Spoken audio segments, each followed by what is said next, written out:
Herkese merhaba, ben Zeynep. Hobisever YouTube kanalıma hoş geldiniz. Bugün sizlere kutu tekniği kare lif modelinin tüm yapım aşamalarını anlatacağım bir videoda yine karşınızdayım.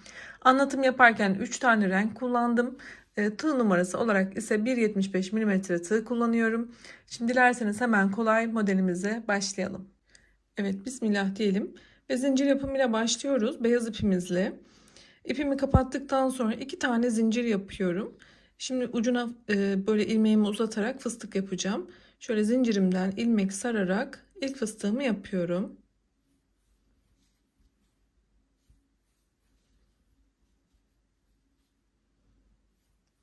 Ben 4 kere sardım ama sizler dilerseniz 3 kere de sarabilirsiniz ipinizin kalınlığına göre. Daha sonra şöyle fıstığımı kapattım, bir zincir.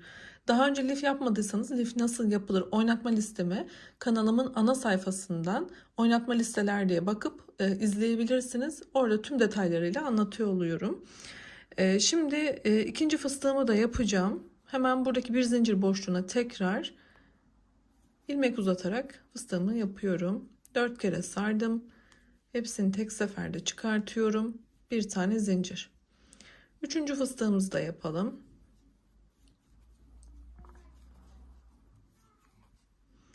Bunu da kapattım. Bir zincir. Ucu uca 3 tane fıstığım olduktan sonra şimdi bir tane fıstık yapıyorum. Bunu kapatmıyorum. 4 kere sardım. Yine aldım şu şekilde. Bakın şuraya, yani birinci fıstığın bitimine 1 ve 2'nin arasından tekrar fıstık yapıyorum.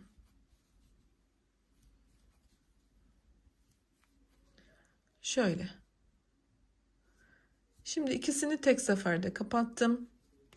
Bir zincir. Burada ilk kutumu oluşturdum. Şimdi buraya bir fıstık.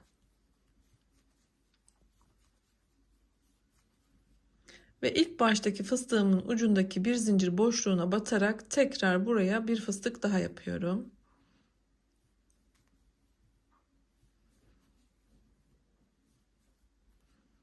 İkisini tek seferde topladım. Kapattım. Bir zincir. 2 tane şöyle kutucuk oluşturdum. Şimdi ters çeviriyorum. Buraya bir fıstık yapıp kapatıyorum.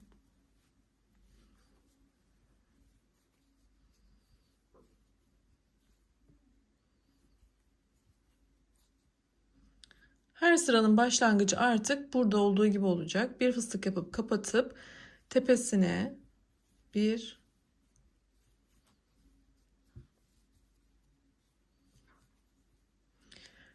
iki tane fıstığın ortasındaki boşluğa bir tane yapıyoruz. İkili fıstık kapatıyoruz.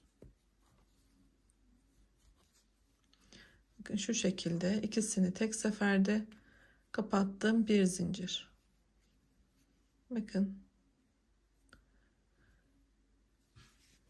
Devam edelim. Şimdi buraya bir fıstık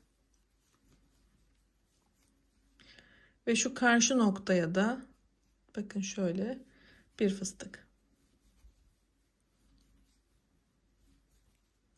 İkisini tek seferde topladım, bir zincir.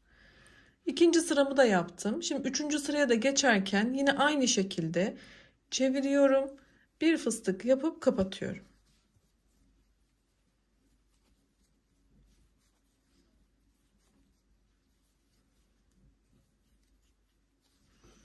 Daha sonra alt sırada olduğu gibi tepesine karşıya şeklinde ikili fıstıkla ilerliyorum. Bunu 12 sıra olana kadar devam ettiriyor olacağım. Yani toplamda 12 tane kutucuk olacak üst üste. Sizler de yapın arkadaşlar. Videomuz fazla uzamasın. Aynı şekilde zaten tekrar ediyor olacak. Şu şekilde. Burada her ne yaptıysak aynısını devam ettirelim. Evet, toplamda 1, 2, 3, 4, 5, 6, 7, 8, 9, 10, 11, 12 tane kutucuk olana kadar devam ettim. Bir tane zincir yapmıştım. Burada bir zincir daha yaparak ipimi kesiyorum.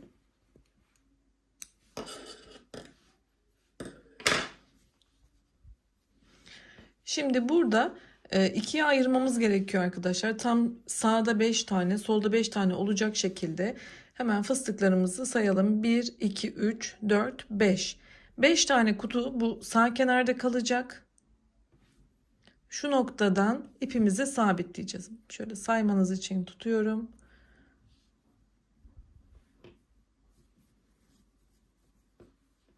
İpimi buradan ekleyeceğim. Şöyle 2 tane zincir yaparak bağladım. Şimdi bu bağladığım noktada bir tane fıstık yapıyorum.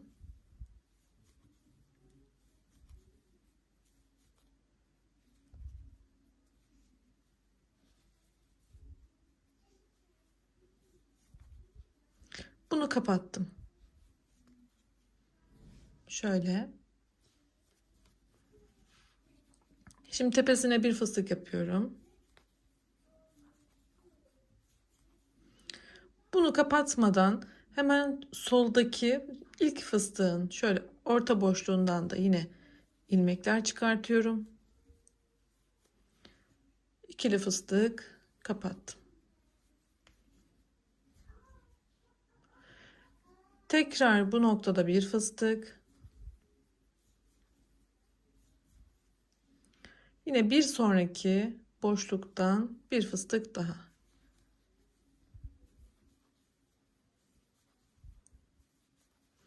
İkisini tek seferde topladım. Bir zincir kapattım. Şöyle ikili fıstık yaptım.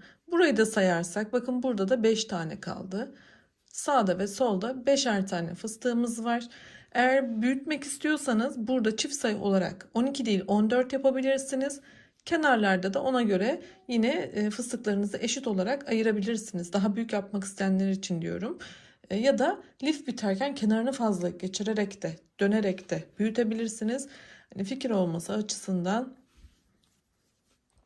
Şimdi nasıl devam edeceğim? Tekrar çevirdim. Şurada bir fıstık yapıyorum. Kapattım. Tepesine karşıya şeklinde ikili fıstık yapalım. Bir tane de şuraya.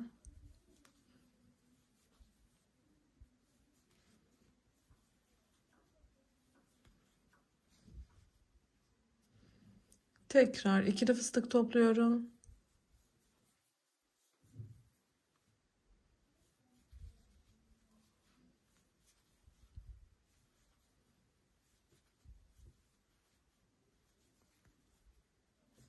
Ve tekrar çevirerek aynı işlemleri devam ettireceğim. Ne kadar devam ettireceğim? Burada 2 tane fıstık yapmıştık. 5'e tamamlayacağım. Yani benim buradaki sayım 5 olduğu için ben yine burayı 5'e tamamlayacağım. Daha sonra burayı bitirdikten sonra yani 5 tane yaptıktan sonra tekrar çevireceğim. Yine ipimi buradan sabitleyerek aynı şekilde 5 tane de buraya devam edeceğim. 5 sıra. Sıralarımı devam ettirdim. 1, 2, 3, 4, 5 sıra. Bu tarafta 5 sıra da bu tarafta yaptım. Şimdi ilk boşluğumuzdaki yapacağımız işlem için yeşil ipimle devam ediyorum. Şöyle köşe noktasından öncelikle ipimizi sabitleyelim. Şuradan 2 zincir yapıyorum ve ipimi buraya sabitledim. Olduğum noktaya bir tane fıstık yapıyorum. Ve bunu kapatıyorum. Bir zincir. Bakın şöyle. Şimdi tepesine bir fıstık.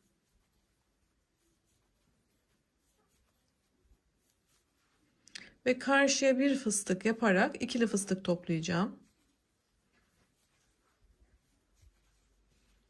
Şu şekilde ikisini tek seferde kapattım. Bir zincir. Ve aynı şekilde ikili fıstıklarımı toplayarak şurada 2 tane yatay fıstık kalana kadar tepesine karşıya şeklinde devam edelim. Ara noktaya kadar geldim. Burada 2 tane yatay fıstığım var. Şimdi burada azaltma yaparak karşı tarafa geçmem gerekiyor. Onun için burada üçlü fıstık toplamamız lazım. Hemen tepesine bir tane yapıyorum.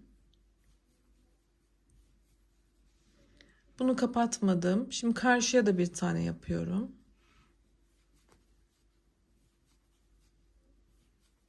Şöyle ve diğer parçaya geçiyorum. Yani şu tam köşe noktasına atlıyorum. Bir sonraki boşluktan bir fıstık çıkartıyorum. Şöyle tutacağım, bakın görmeniz için. Şimdi üçünü tek seferde çıkartacağım. Şuradan yine kapattım. Bir zincir yaptım. Bakın şu 3 fıstığı tek seferde toplamış oldum. Şöyle. Şu ara noktaya batmadan ilerledik. Şimdi sol kenara kadar devam ediyor olacağım. Yani bir tane fıstık yaptım. Şimdi şuraya batıyorum. İkili fıstık topluyorum. Şöyle.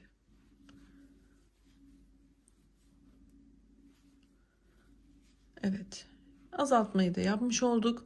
Şimdi ne yapacağız? Tepesine karşıya şeklinde şu noktaya kadar fıstıklarımızı yapmaya devam edelim. Evet, sona kadar geldim. Burada da ikili fıstık toplayarak 2 tane zincir yapıyorum ve ipimi kesiyorum. Bunu dört kenarında aynı şekilde yapacağız arkadaşlar. Ben şimdi bir kenar anlatıyorum sizlere. Diğerini de aynı şekilde şuradan bağlayıp aynı burada yaptığımız işlemi yapacaksınız. Daha sonra diğerine geçeceğiz. Şuraya da ve buraya da aynı şekilde bu yaptığımız yeşili yapacağız. Şimdi ne yapıyorum? Ben diğer renkle tabii devam edeceğim. Bu kenarı bitireceğim öncelikle. Size daha kolay göstermiş olacağım. Şöyle çeviriyorum. Burada ipi kesmiş olduğum noktadan tekrar ipimi bağlayacağım ve artık diğer yavru ağzı rengi ipimle devam ediyorum. 2 tane zincirimi yaptım. Burada bir tane fıstık yapıyorum, yine kapatıyorum.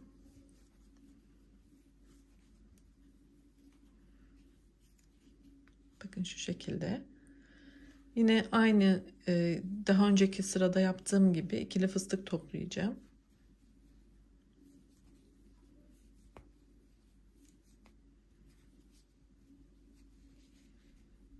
Bir tane de şuraya.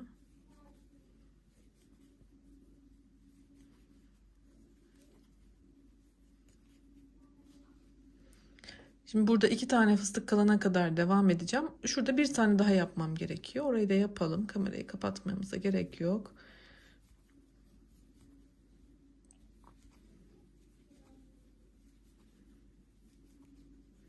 İkisini de topladım. Bakın 2 tane kaldı. Yine şu köşede üçlü toplayarak karşıya geçmemiz gerekiyor. Hemen onu yapalım. Bir tane buraya, bir tane karşıya.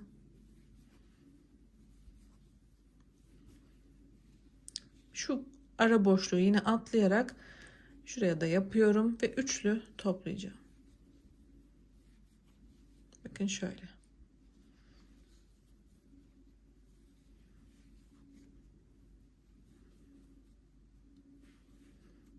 Bir zincir. Geçişi de yaptım. Şimdi yine tepesine karşıya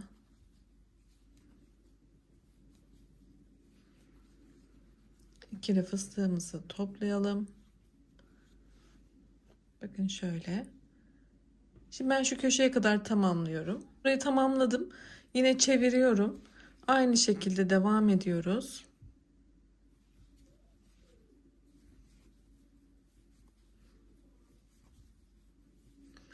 Öncelikle bir fıstık yapıp kapatıyorum. Yine tepesine karşıya şeklinde devam ediyorum. Tepesine bir, karşıya bir.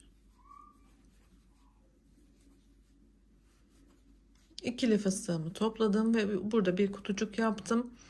Şimdi burada zaten 2 tane kaldı arkadaşlar. Yani daha ilerlemeyeceğim. Şimdi üçlü fıstık toplamamız gerekiyor o yüzden.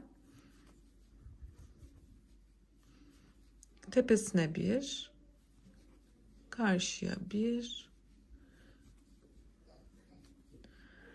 Ara boşluğu atlıyorum. Diğer karşıya bir.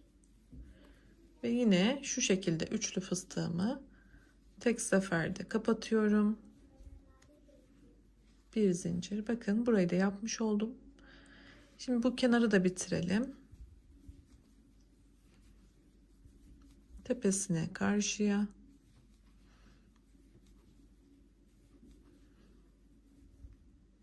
Hızlı yapıyorum çünkü sayıları görmeniz yeterli olacaktır. Aynı şeyleri yapıyorum. Hep ikili fıstık topladığım için gerekli yerleri göstereceğim sadece.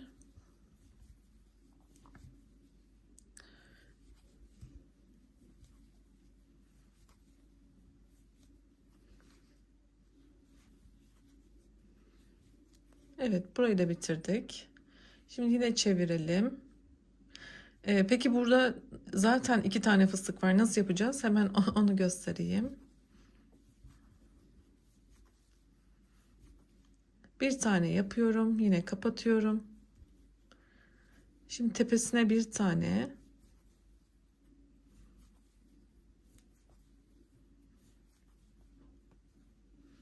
Bakın bu şekilde. Şimdi şu noktaya da bir tane.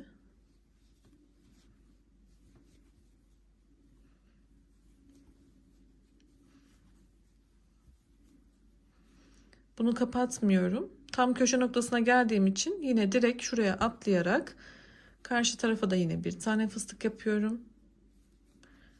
Şimdi üçünü tek seferde tekrar kapatıyorum. Şu şekilde bakın. Şimdi devam edelim. Burayı bitirelim. Bir tane de buraya yapıyorum. Ve şu noktaya da bir tane. İkili fıstık topluyorum. Kapattım. Bakın şeklimiz şöyle oldu. Yine çevirelim. Şimdi bir tane bu noktaya. Bir tane de şu karşı tepeye yapıyorum. Bakın şöyle.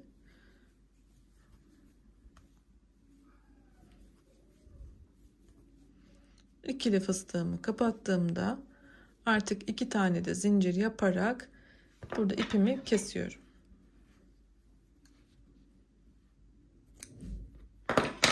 Ve ilk grubumuzu yapmış olduk. Şöyle bakın, burada çiçeğimiz ortaya çıktı. Şöyle. Şimdi aynı işlemi diğer karelerde de sizler devam ettirin. Ben 4 köşeyi de tamamladım arkadaşlar. Şimdi kenar yapımına geçeceğim. Beyaz ipimle devam ediyorum. Şöyle bir köşeden ipimi bağlayarak başlayacağım.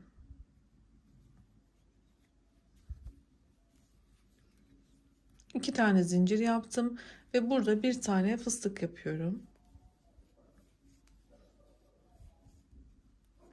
Bu fıstığı kapatalım. Şimdi tepesine bir,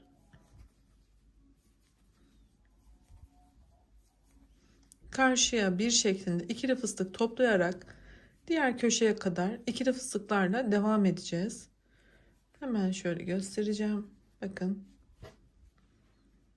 Şimdi tepesine karşıya ikili fıstık toplayalım ve şu noktaya kadar ikili fıstıkla devam edelim. Burayı da tamamlıyorum. Şimdi burada köşede geçişimiz olmalı. Burada artırma yaparak diğer kenara geçeceğiz. Şimdi onu gösteriyorum. Bir fıstık yapıp kapatıyoruz.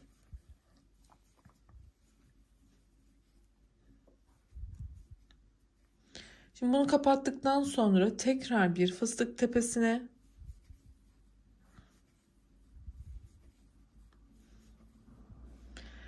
şöyle tekrar aynı köşe noktasına şuraya bir tane daha fıstık yapıyorum.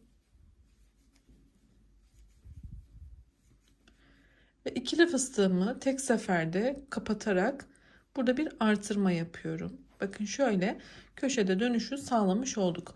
Bunu tüm köşelerde aynısını yapacağız. Şu noktayı göstereceğim. Burada dönüşümüzü devam ettirelim. İlk sıranın sonunu yine dediğim gibi göstereceğim. Şimdi ne yapıyorum? Yine ikili fıstıklarla devam ediyorum. Tepesine, karşıya ikili fıstık toplayarak kapatıyorum. Yine tepesine, karşıya devam ediyorum. Köşede artırma yapıyorum. Bu köşede de artırma yapıyorum. Şu noktada buluşalım. Evet, ben bir kenarını bu şekilde dolandım. Ve köşelerde şöyle gördüğünüz gibi artırma yaptım. Başlangıç olan noktama kadar geldim. Burada da son ikili fıstığımı topladıktan sonra sıramı bitirmek için yine artırma yapmam gerekiyor. Başlangıcımız şuradaki fıstıktı. Şimdi ne yapıyoruz? Burada bir fıstık buraya, bir fıstık da şu tepeye yaparak ikili fıstık toplayacağız ve tamamen ilk sıramızı tamamlamış olacağız.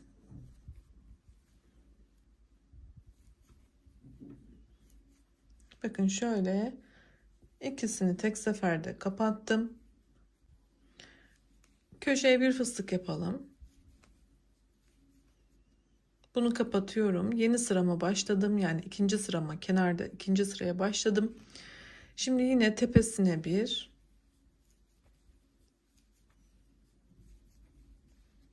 karşıya bir.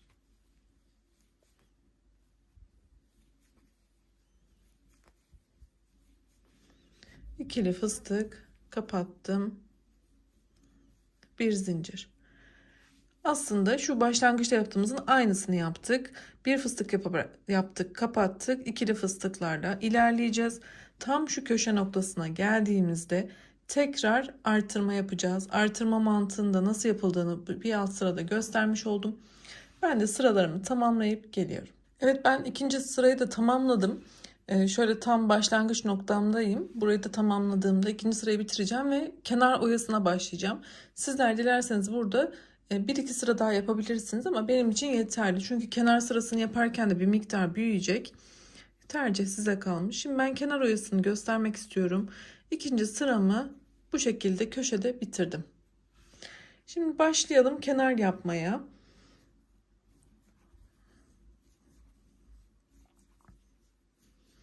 Burada bir fıstık yapıyorum. Kapattım. Burada tomurcuk yapacağım için hemen burada 5 kere sardım. Tomurcuğumu önce yapıyorum.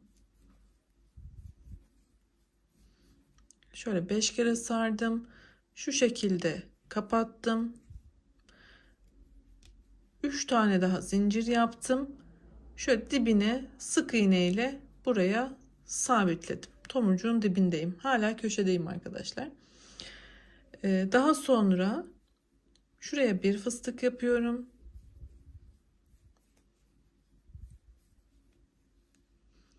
Köşede geçişi sağlamak için yine aynı noktaya bir tane daha fıstık yapıyorum. Burada üçgen şeklimiz oluşacak. Şöyle bakın. Ve bu ikisini yine tek seferde topluyorum. Şöyle. Ve yine burada bir fıstık yapıyorum. 5 kere sardım. Bu tomurcuk olacak. O yüzden şu şekilde kapatıyorum. Yine 3 tane zincirle dibine eklememi yapıyorum. Tüm köşe geçişleri bu şekilde aynı yere 2 tane batarak olmalı. Tüm köşelerde bu şekilde geçeceğiz. Şimdi devam ediyorum. Şuraya geçeceğim. Onun için aralarda şöyle ikili fıstık toplayarak ilerleyeceğiz.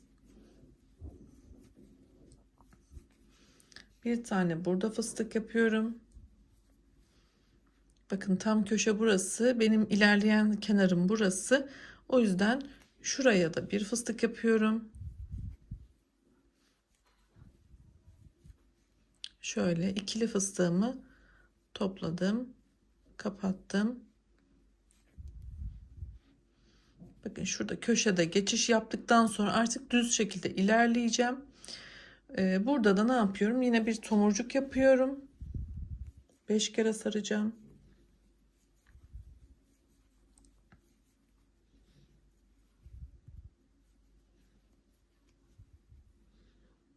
Dibine sık iğne yapıyorum. Şöyle görmeniz için tutacağım. Yine aynı şekilde devam edeceğim.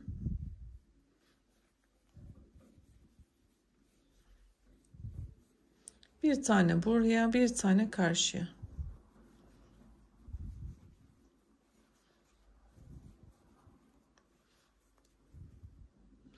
Ve tepesine tomurcuk yaparak sıramı devam ettiriyor olacağım. Evet, ben kenar oyasının son kısmına kadar geldim. Burada eklemeyi yaparak bitireceğiz.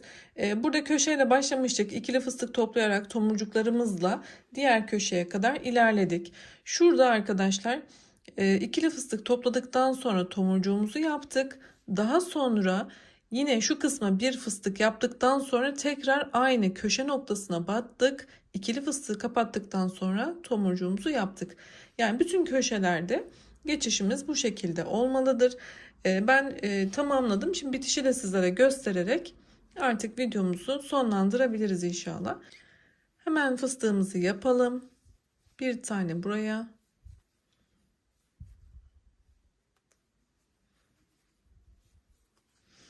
Daha sonra bunu sıkı bir şekilde şu kısma bağlayacağız arkadaşlar. Bakın şuradan bir tane çıkartıyorum ve şuradaki yapmış olduğumuz fıstıkla tomurcuğun arasından tığımı batırıyorum.